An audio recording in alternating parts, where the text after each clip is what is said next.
bangunlah sebuah kedisiplinan di dalam diri. Kita akan melewati apa yang sedang terjadi saat ini.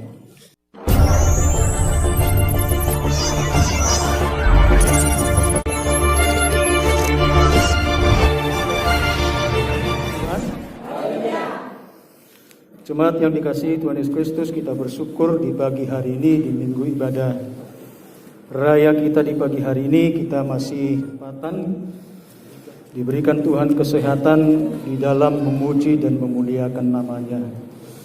Saudaraku, saya seperti ini saudaraku bukan untuk sok-sokan ya, bukan untuk mencari perhatian, bukan ya, tetapi memang begitulah situasi dan kondisinya sekarang ini. Saudaraku, ada pelajaran yang demikian positif yang diajarkan kepada kita lewat kehadiran COVID-19 ini, saudaraku yang dikasihi Tuhan Yesus Kristus. Dari sisi positifnya, saya melihat bahwa lewat ataupun datangnya COVID-19 ini mengajari kita umat manusia supaya tidak hidup egois, ya. Artinya saudaraku yang dikasihi Tuhan Yesus Kristus, kita sudah tahu secara bersama-sama seperti apa penularan daripada virus ini, ya. Bukan hanya dari mulut ke mulut, bukan hanya jarak yang dekat, tetapi juga saudaraku yang dikasihi Tuhan Yesus Kristus bisa juga menular dari benda. Itu sebabnya saudaraku yang dikasihi Tuhan Yesus Kristus, kita selalu diingatkan mengenai protokol kesehatan yang sudah ditetapkan oleh pemerintah. Minggu yang lalu kami sudah sampaikan saudaraku, kalaupun misalnya ada di antara kita yang mengalami demam, sakit, ya, nggak usah berkata seperti ini, nggak enak, nggak gereja, nggak usah saudaraku, ya. Tuliskan sesuatu di kertas, sampaikan kepada seseorang supaya dibawa ke gereja ini, katakan di situ minta dalam doa supaya saya didoakan, saya dalam keadaan sakit. Karena kita percaya saudaraku yang dikasihi Tuhan Yesus Kristus, tanpa hadir pun orang di tempat ini, ketika dia meminta doa, maka kuasa Tuhan juga boleh bekerja. Puji Tuhan. Nah, itu sebabnya saudaraku yang dikasihi Tuhan Yesus Kristus, sekali lagi dengan posisi saya seperti ini bukan berarti saya mau mencari perhatian untuk jemaat Tuhan yang seperti ada di tempat itu. Tetap juga saya harus menjaga diri saya, bahkan juga menjaga orang lain. Itu sebabnya tadi saya katakan saudaraku bahwa lewat kehadiran COVID-19 ini harusnya membuang egoisme yang ada di dalam diri manusia. Ya, kenapa? Karena bukan hanya diri saya yang saya pikirkan, saudara. Nah, itu sebabnya saudaraku yang dikasihi Tuhan Yesus Kristus, sebenarnya saya sangat tersiksa dengan hal seperti ini. Ya, tersiksa, saudara. Tetapi memang ya begitulah keadaannya. Nah, itu sebabnya saudaraku yang dikasihi Tuhan Yesus Kristus, saya tidak tahu. Minggu yang lalu saya sebenarnya memikirkan firman Tuhan tentang kerinduan jiwa yang rindu kepada Tuhan. Tetapi saya pikir-pikir selalu kembali saudaraku yang dikasihi Tuhan Yesus Kristus, dan yang saya persiapkan dalam beberapa hari ini bukan masalah kerinduan kepada Tuhan. Setelah berbulan-bulan kita tidak ada ibadah bersama-sama di tempat ini, sehingga saya berpikir yang hari Minggu itu ketika saya disampaikan bahwa saya yang menyampaikan kebenaran firman Tuhan, ini paslah ini saya membawakan firman Tuhan mengenai jiwa yang rindu kepada Tuhan. Karena saya yakin dan percaya saudaraku, sesudah kita berbulan-bulan tidak bersama-sama di tempat ini, saya yakin dan percaya kerinduan kita kepada Tuhan untuk beribadah kepada Tuhan secara bersama-sama seperti ini demikian tinggi. Tetapi saudaraku yang dikasihi Tuhan Yesus Kristus, beberapa hari yang lalu seolah-olah diberikan sesuatu di dalam pikiran saya, di dalam hati saya, harus ini yang akan saya sampaikan, yaitu mengenai kedisiplinan. Mari saudaraku yang dikasihi Tuhan Yesus Kristus, kita sama-sama buka Alkitab kita.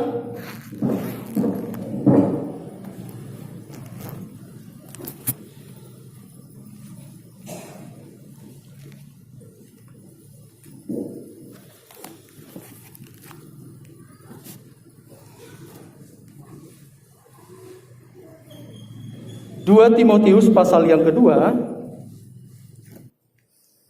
ayat pertama sampai dengan ayat yang ke-6.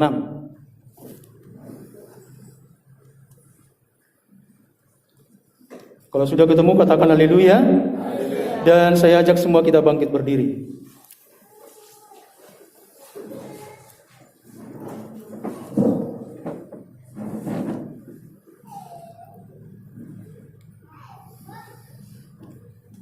Kita akan baca secara bergantian. Saya ayatnya yang ganjil dan Bapak Ibu ayat yang genap. Sekali lagi, 2 Timotius pasal yang kedua ayat pertama sampai dengan ayat yang ke-6, dimulai dari saya. Panggilan untuk ikut menderita. Sebab itu hai anakku, jadilah kuat oleh kasih karunia dalam Kristus Yesus.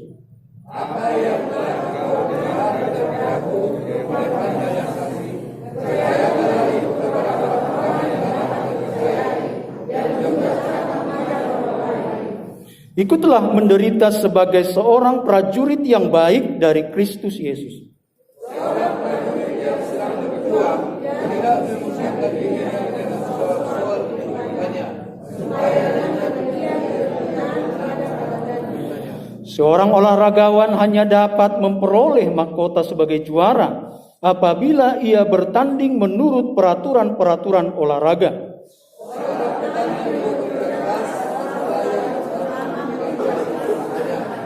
Silakan duduk saudaraku yang dikasihi Tuhan Yesus Kristus, yang menjadi tema khotbah saya di Minggu Raya kita pada pagi hari ini, yaitu kedisiplinan menjadi kunci keberhasilan seseorang. Sekali lagi saudaraku, kedisiplinan menjadi kunci keberhasilan daripada seseorang. Jemaat yang dikasihi Tuhan Yesus Kristus, kita sekarang sudah sedang berada pada tatanan dunia yang sedang berubah. Semenjak hadirnya COVID-19 di tengah-tengah dunia ini. Ada begitu banyak perubahan yang terjadi di tengah-tengah dunia ini. Bukan hanya perubahan dari segi ekonomi. Ya. Tadinya punya perusahaan menjadi tutup. Tadinya dia orang kaya menjadi bangkrut. Bukan hanya berubah dari segi ekonomi tadi, tetapi juga saudaraku yang dikasihi Tuhan Yesus Kristus, perubahan itu juga bisa kita lihat lewat interaksi, lewat hubungan, ataupun saudaraku yang dikasihi Tuhan Yesus Kristus, lewat komunikasi kita dengan orang lain. Ya, bahkan saudaraku, Badan WHO, yaitu yang mengurusi masalah-masalah kesehatan di dunia ini, bahkan juga memberikan prediksi, ya, yang mengatakan bahwa COVID-19 ini mungkin jangka waktu ke depan bahkan juga akan lama hilang. Bahkan ada juga para ahli mengatakan tidak akan pernah hilang dari muka bumi ini. Dan kalau kita ingat saudaraku yang dikasihi Tuhan Yesus Kristus, pernyataan dari Bapak Presiden kita juga, ya, dikatakan saudaraku yang dikasihi Tuhan Yesus Kristus bahwa kita harus berdamai dengan COVID-19. Hidup berdampingan dengan COVID-19. Kenapa saudaraku yang dikasihi Tuhan Yesus Kristus? Karena memang sampai saat ini yang namanya vaksin untuk virus ini belum ditemukan.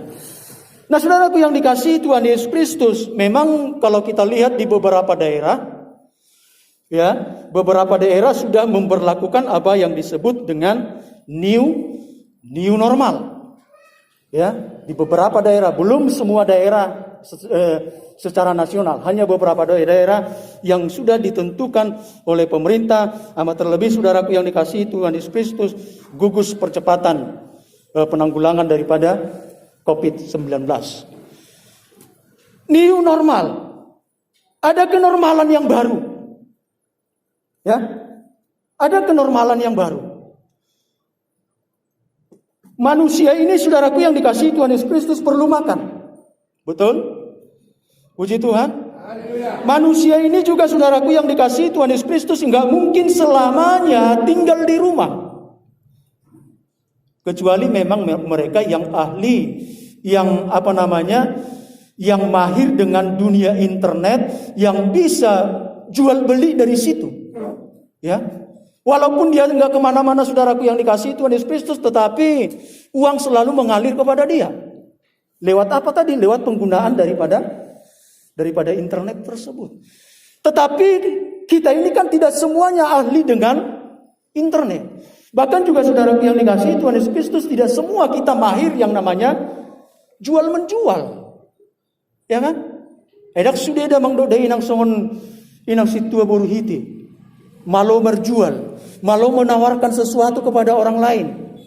Penjual kan harus seperti itu. Nah, saudaraku yang dikasihi Tuhan Yesus Kristus, perlu makanan, perlu menyambung hidup. Bahkan juga saudaraku yang dikasihi Tuhan Yesus Kristus, kita perlu juga berinteraksi dengan orang lain. Perlu saudaraku yang dikasihi Tuhan Yesus Kristus. Sementara ini virus belum berakhir. Jadi saudaraku yang dikasihi Tuhan Yesus Kristus, kita hadir di tempat ini bukan karena virusnya sudah sudah berakhir, enggak. Beberapa daerah yang sudah melaksanakan new normal tadi, bukan berarti saudaraku yang dikasihi Tuhan Yesus Kristus virusnya tidak ada di sana, sudah hilang sama sekali. Ya. Nah, saudaraku yang dikasihi Tuhan Yesus Kristus, memang ada tren penurunan di wilayah tersebut, saudaraku yang dikasihi Tuhan Yesus Kristus. Artinya saudaraku yang dikasihi Tuhan Yesus Kristus, ada kenormalan yang harus, yang wajib dilakukan oleh seluruh masyarakat Indonesia tanpa terkecuali. Yang tadinya saudaraku yang dikasihi Tuhan Yesus Kristus, setiap kita ketemu maka bersalaman. Apalagi kita umat gereja Pentakosta kan, rasanya tidak enak kalau tidak bersalaman.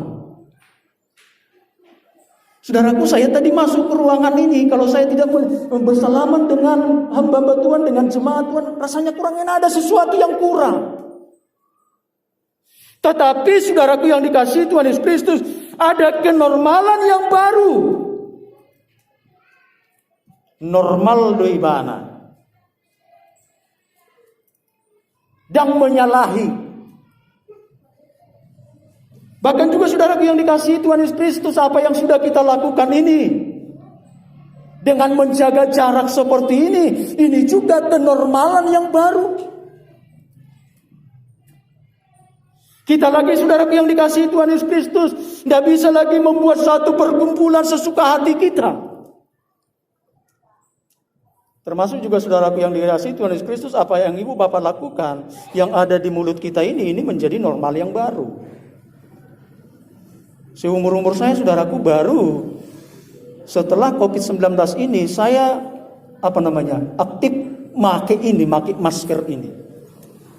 Kalau dulu sebelum ada, walaupun selalu diingatkan oleh istri, kalau misalnya pergi dengan naik sepeda motor harus pakai masker, tidak pernah saudara. Walaupun saya beli nanti palingan itu 2-3 hari sudah hilang. Tetapi ada kenormalan yang baru yang harus kita laksanakan. Artinya saudaraku yang dikasihi Tuhan Yesus Kristus, sembari kita melakukan aktivitas kita, amat terlebih di luar rumah, ketika kita berkomunikasi dengan orang, maka ada hal-hal yang baru, ada kenormalan yang baru yang harus kita terus kita lakukan. Dan memang saudaraku yang dikasihi Tuhan Yesus Kristus, namanya juga kenormalan yang baru. Hal yang sulit bagi kita. Ya, seperti yang sudah dikatakan oleh Amang Guru tadi.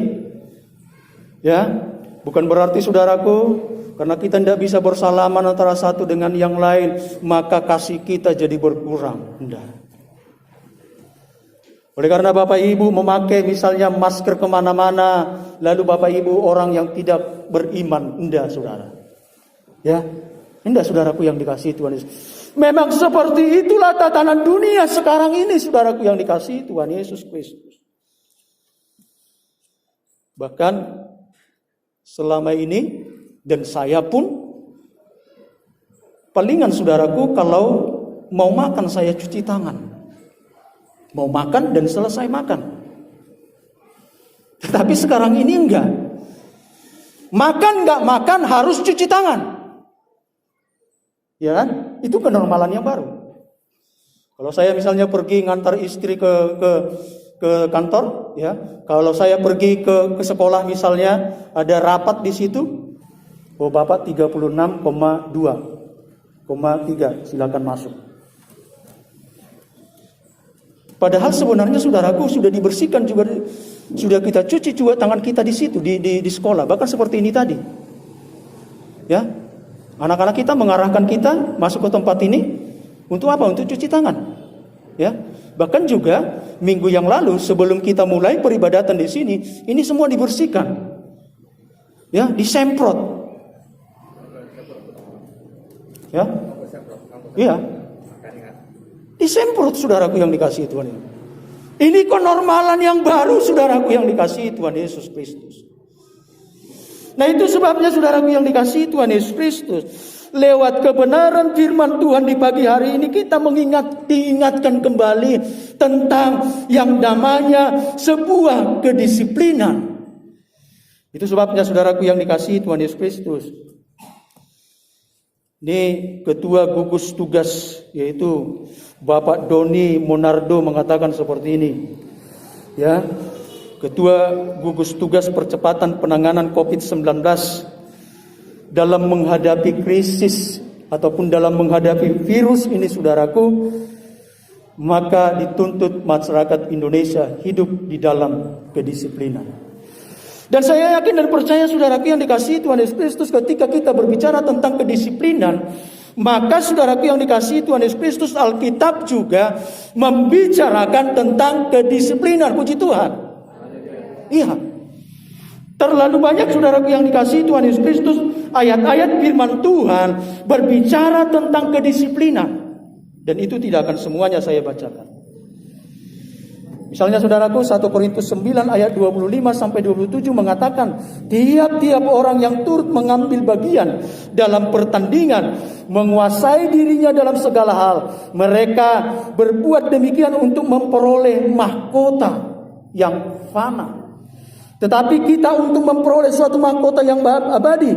Sebab itu aku tidak berlari tanpa tujuan, dan aku bukan petinju yang sembarangan saja memikul, tetapi aku melatih tubuhku dan menguasainya seluruhnya, supaya sesudah memberitakan Injil kepada orang lain, jangan aku sendiri ditolak. Ini berbicara tentang kedisiplinan. Seorang petinju, kalau dia tidak disiplin latihan saudaraku yang dikasihi Tuhan Yesus Kristus, maka jangan diharapkan pernah meraih kemenangan. Lalu dalam Wahyu pasal yang ketiga ayat 19 dikatakan juga, barang siapa aku kasih, aku tegur. Iya, aku tegur dan ku hajar. Ini bukan hanya menegur, tetapi juga menghajar kita. Menghajar setiap orang-orang yang percaya kepada Dia. Karena apa? Karena Tuhan mau disiplin setiap anak-anaknya. Puji Tuhan. Nah saudaraku yang dikasihi Tuhan Yesus Kristus, sebab itu rendahkanlah hatimu dan bertobatlah. Jemaat yang dikasihi Tuhan Yesus Kristus, sekarang ini kita sedang diperhadapkan dengan kesulitan. Dan itulah yang menjadi panggilan kita. Ketika kita diperhadapkan kepada kesulitan, persoalan-persoalan yang ada di tengah-tengah dunia ini, sesungguhnya saudaraku, itu merupakan panggilan kita. Karena apa? Kristus juga memanggil kita supaya kita ikut di dalam penderitaan tersebut. Puji Tuhan. Itu menjadi panggilan kita, saudara. Nah, saudaraku yang dikasihi Tuhan Yesus Kristus, kita sedang berjalan, kita sedang berada di tengah-tengah dunia yang serba kesulitan. Ya, COVID-19 ini, saudaraku, membuat hidup manusia dalam kesulitan. Tetapi ada kabar sukacita yang tertulis di dalam kebenaran firman Tuhan yang baru saja kita baca tadi, saudara. Ya, dikatakan kebenaran firman Tuhan di dalam ayatnya yang pertama tadi. Sebab itu, hai anakku, Paulus menyampaikan kepada Timotius, sebab itu, hai anakku, jadilah kuat. Jadilah kuat. Yosua juga mengingatkan kepada bangsa itu, kuatkan dan teguhkanlah hatimu. Saudaraku, jadilah kuat ini dalam bahasa Yunani dipakai kata endunamou. Endunamou, kata perintah berbentuk pasif. Jadi kata jadilah kuat itu bentuknya bentuk perintah, ya, tetapi sifatnya pasif. Artinya, saudaraku yang dikasihi Tuhan Yesus Kristus, kita tidak bisa menjadi kuat dengan upaya kita sendiri. Kita tidak bisa kuat dengan kekuatan kita sendiri. Itu sebabnya, saudaraku yang dikasihi Tuhan Yesus Kristus, sekali lagi saya bacakan, sebab itu, hai anakku, jadilah kuat oleh kasih karunia dalam Kristus Yesus. Puji Tuhan. Ketika engkau diperhadapkan kepada kesulitan-kesulitan kehidupan, ketika engkau diperhadapkan kepada persoalan-persoalan, saudaraku, kata jadilah kuat itu, saudaraku yang dikasihi Tuhan Yesus Kristus, bukan berarti kita harus mengandalkan kekuatan kita sendiri. Tetapi, saudaraku yang dikasihi Tuhan Yesus Kristus, artinya kita harus proaktif, kita harus bergerak, mencari kekuatan, mencari sumber daripada kekuatan itu. Siapa yang menjadi sumber kekuatan kita? Apakah suamimu? Apakah istrimu? Apakah hepeng nadong di katongmu? Secara proaktif kita mencari sumber daripada kekuatan itu, yaitu Tuhan kita, Yesus Kristus. Itu sebabnya, saudaraku, kita harus tetap terkoneksi dengan sang sumber kekuatan itu. Kita harus bergerak, kita harus melangkah, saudaraku yang dikasihi Tuhan Yesus Kristus. Kita tidak boleh berdiam diri. Oh, nanti Tuhan sendiri datang memberikan kekuatan kepada saya. Jadilah kuat, karena apa? Karena itu sifatnya pasif, menuntut dari kita supaya kita bergerak, supaya kita berjalan, supaya kita berlari. Ada proaktif dari kehidupan kita pribadi, lepas pribadi. Dan itulah yang dicontohkan oleh Rasul Paulus kepada Timotius.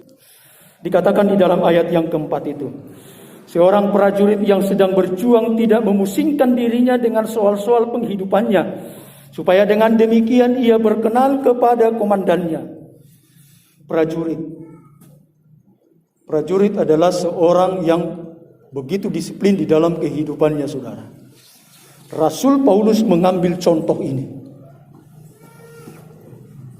Dan juga mungkin, saudaraku yang dikasihi Tuhan Yesus Kristus, seorang prajurit, dia mau menjadi seorang prajurit, tetapi dia hanya berdiam diri. Itu bukan prajurit yang sesungguhnya. Prajurit-prajuritan itu. Prajurit bohong-bohongan itu, saudaraku. Prajurit penipu. Tetapi, saudaraku yang dikasihi Tuhan Yesus Kristus, kalau Rasul Paulus mengatakan, memberikan contoh mengenai seorang prajurit, karena memang, saudaraku yang dikasihi Tuhan Yesus Kristus, pada prajurit tersebut ada nilai yang demikian berharga di dalam dirinya. Lalu yang berikutnya, saudaraku yang dikasihi Tuhan Yesus Kristus, olahragawan. Kalau kita mau menjadi seorang olahragawan, maka juga kita harus aktif, harus proaktif melatih diri kita ini, saudara. Jangan punya cita-cita untuk menjadi olahragawan, tetapi tidak pernah olahraga. Ya kan? Dia punya cita-cita, saya nanti akan menang di Olimpiade. Tapi tidak pernah olahraga. Nggak mungkin kan? Nggak pernah berlatih. Dan saya yakin dan percaya saudaraku yang dikasihi Tuhan Yesus Kristus, olahragawan ini juga hidupnya pasti disiplin. Demikian juga petani. Gak mungkin seorang petani, saudaraku, hanya ongkang-ongkang kaki di rumahnya, ya.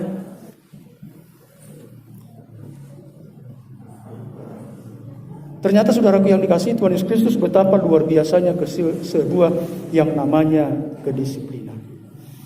Dan saya yakin dan percaya saudaraku yang dikasihi Tuhan Yesus Kristus, lewat kedisiplinan yang kita bangun, ya, maka akan kita raih keberhasilan demi keberhasilan.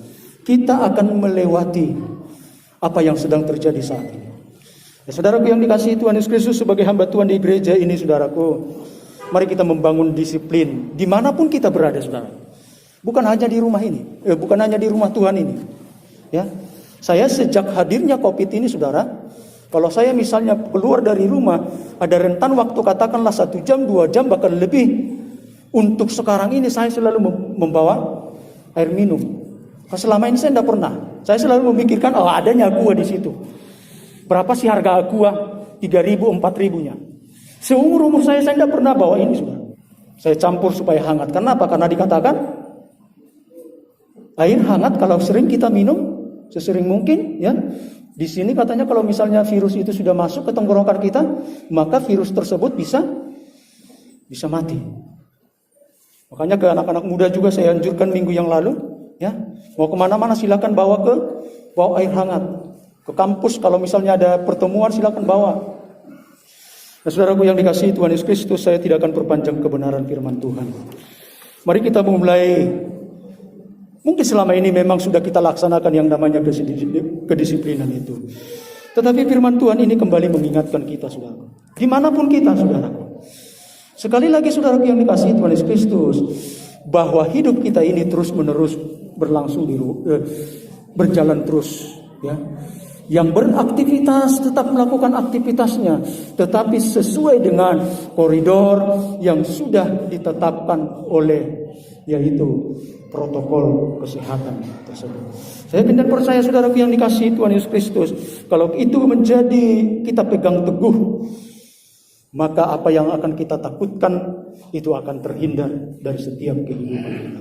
Itu sebabnya saudaraku yang dikasihi Tuhan Yesus Kristus, bangunlah sebuah kedisiplinan di dalam dirimu. Di mana, kapan, dan sampai kapanpun.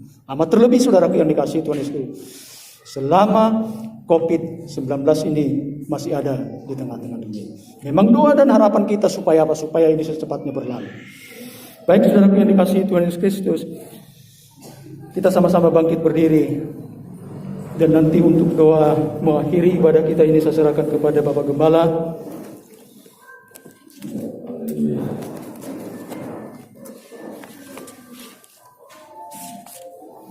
Kita angkat satu lagu pujian, Kekuatan di Hidupku.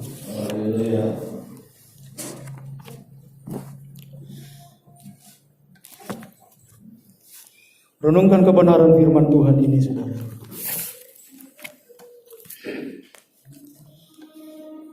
Kekuatan yang dari Tuhan harus engkau minta kepada Dia setiap hari. Bukan sekali kita minta sampai selama-lamanya. Itu sebabnya Rasul Paulus mengingatkan Timotius, jadilah kuat, artinya Timotius harus proaktif untuk mencari Tuhan di dalam kehidupan, untuk mencari sumber kekuatan itu di dalam kehidupan. Mari sama-sama katakan, kekuatan di hidupku. Kekuatan di hidupku, ku dapat jalan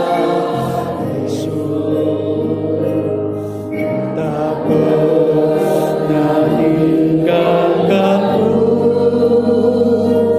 setia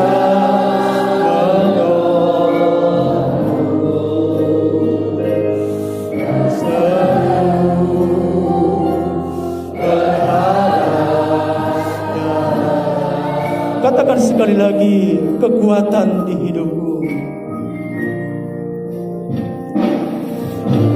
Kekuatan di hidupku, ku dapat dalam Yesus. Tak pernah tinggalkanku.